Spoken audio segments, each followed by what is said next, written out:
video kali ini, kita kembali belajar pada tema 8, subtema 3, muatan pelajaran Bahasa Indonesia. Mengidentifikasi peristiwa dalam teks non-fiksi.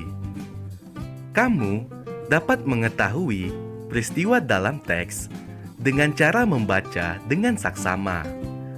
Kemudian, menemukan gagasan pokok dalam setiap paragraf dan memberikan tanda khusus pada setiap kata kunci. Setelah itu, kamu dapat membuat catatan baik dalam bentuk peta pikiran ataupun diagram alir. Sebagai contoh, ayo simaklah teks berikut. Air untuk kebutuhan sehari-hari. Air yang menutupi bumi hampir 97% berupa air laut. Air laut memiliki rasa asin. Jika berenang di pantai dan tidak sengaja mencecap air laut, kita akan merasakan asin. Air laut tidak bagus diminum. Air laut juga tidak dapat digunakan untuk industri dan keperluan rumah tangga. Untungnya, 3% air di bumi berupa air segar atau air bersih.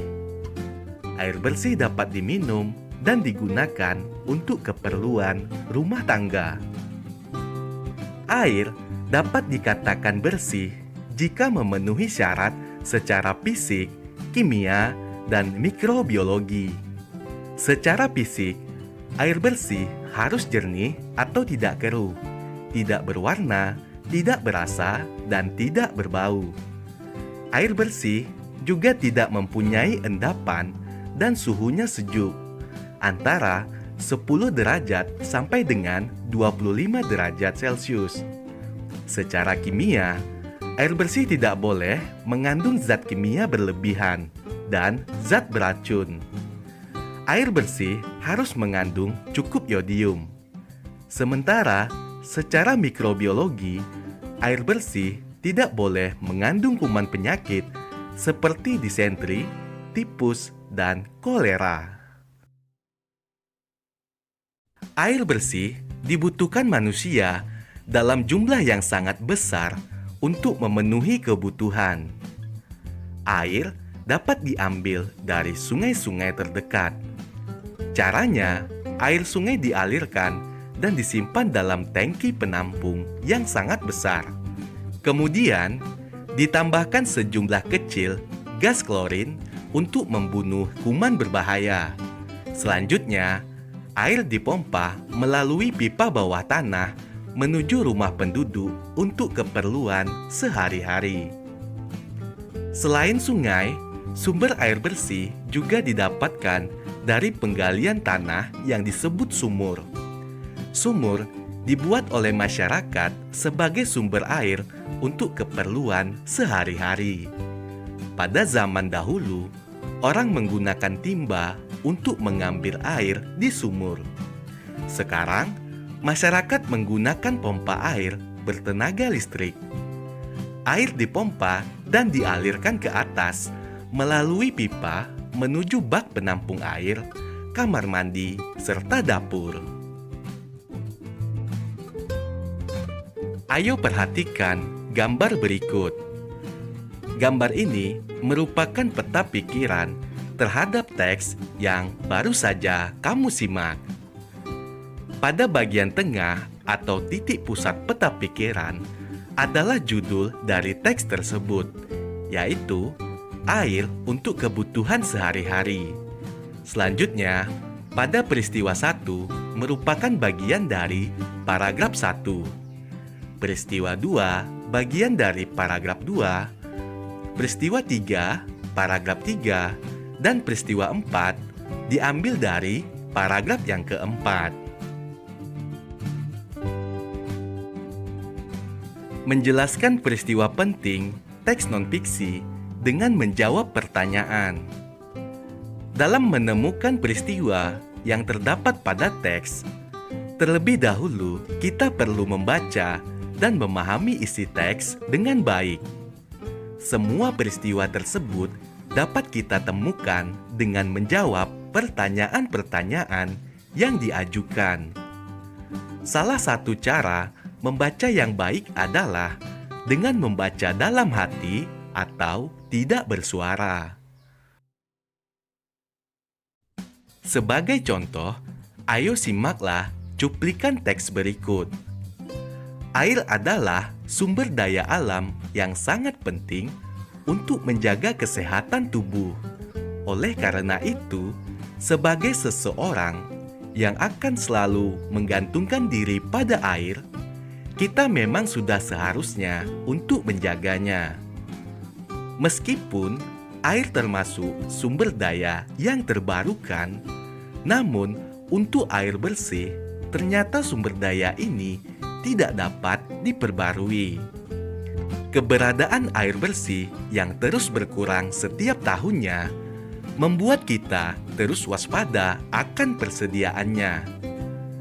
Untuk menjaga persediaan air bersih, kita mau tak mau harus melakukan penghematan.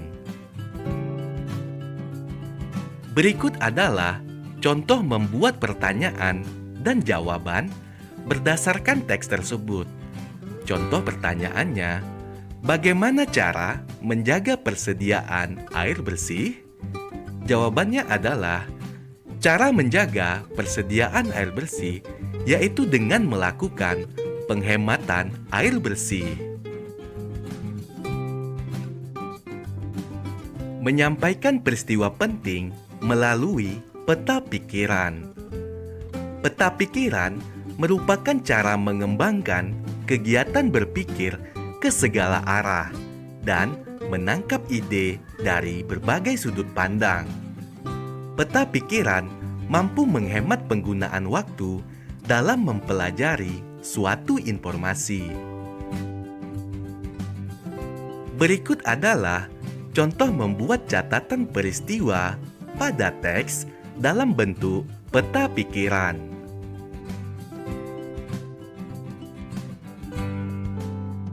Menjelaskan peristiwa penting dari teks non-fiksi melalui diagram alir. Isi kolom pada diagram alir dapat berupa ringkasan. Ringkasan adalah intisari sebuah teks.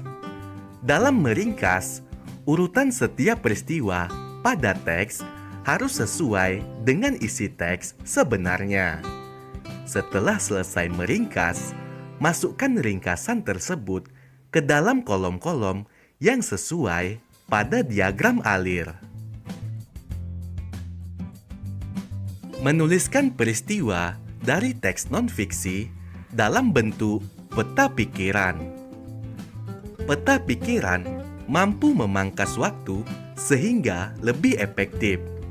Selain itu, peta pikiran juga dapat membantu kita untuk banyak hal seperti merencanakan, berkomunikasi, memusatkan perhatian, menyusun dan menjelaskan pikiran-pikiran, mengingat dengan lebih baik, serta melatih mengingat gambaran teks keseluruhan.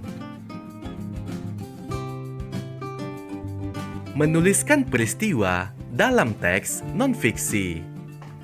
Untuk menuliskan peristiwa dalam teks non-fiksi, kamu bisa melakukannya dengan mempelajari gagasan pokok. Gagasan pokok adalah inti dari pembahasan pada sebuah paragraf. Dengan memahami gagasan pokok setiap paragraf dalam teks, maka kamu akan dapat memahami isi teks secara keseluruhan. Gagasan pokok terletak pada kalimat utama. Biasanya, kalimat utama sebuah paragraf terletak pada awal atau akhir sebuah paragraf. Sebagai contoh, ayo simaklah cuplikan teks berikut.